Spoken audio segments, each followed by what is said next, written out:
أعوذ بالله من الشيطان الرجيم. بسم الله الرحمن الرحيم.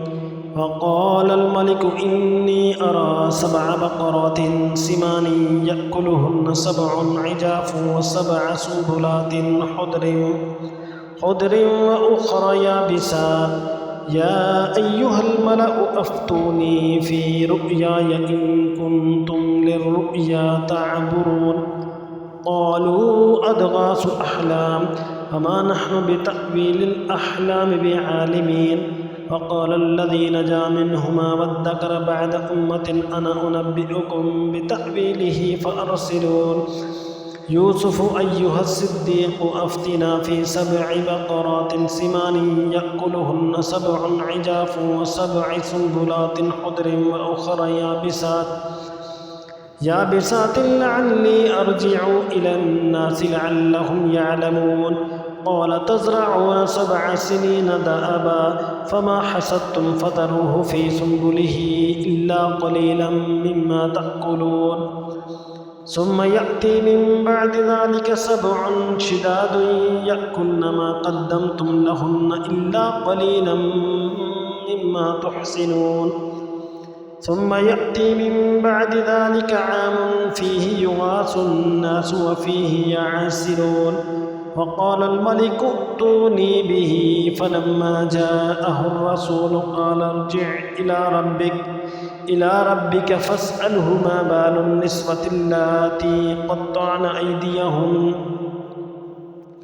إن ربي بكيدهن عليم. قال ما خطبكن إذ راوتن يوسف عن نفسه قلن حاش لله ما علمنا عليه من سوء.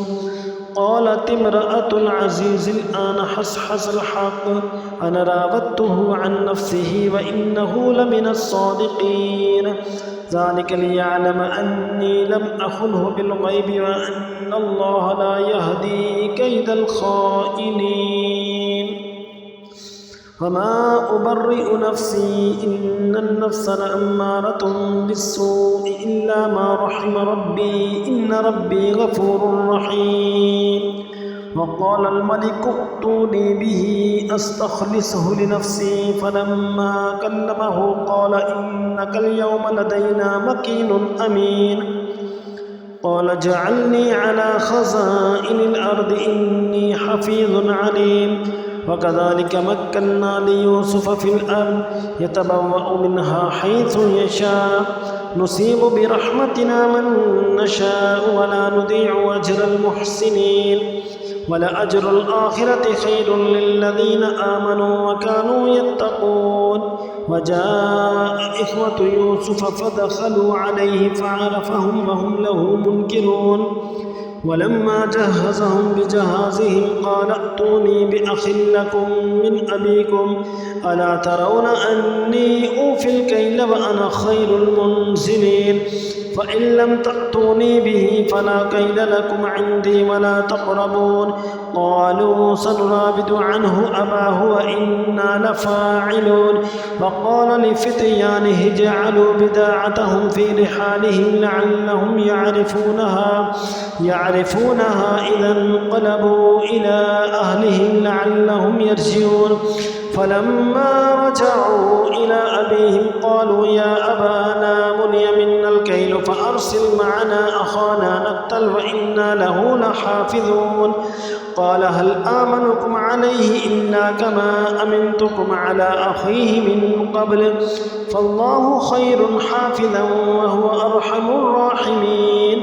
ولما فتحوا متاعهم وجدوا بضاعتهم ردت إليهم قالوا يا أبانا ما نبغي هذه بضاعتنا ردت إلينا ونمير أهلنا ونحفظ أخانا ونزداد كيل بعير ذلك كيل يسير.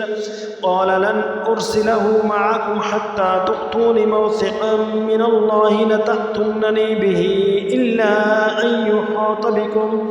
فلما آتوه موثقهم قال الله على ما نقول وكيل. وقال يا بني لا تدخلوا من باب واحد وادخلوا من أبواب متفرقة وما أغني عنكم من الله من شيء إن الحكم إلا لله عليه توكلت وعليه فليتوكل المتوكلون ولما دخلوا من حيث أمرهم أبوهم ما كان يغني عنهم من الله من شيء إلا حاجة في نفس يعقوب قضاها وإنه لذو علم لما علمناه ولكن أكثر الناس لا يعلمون. صدق الله العظيم.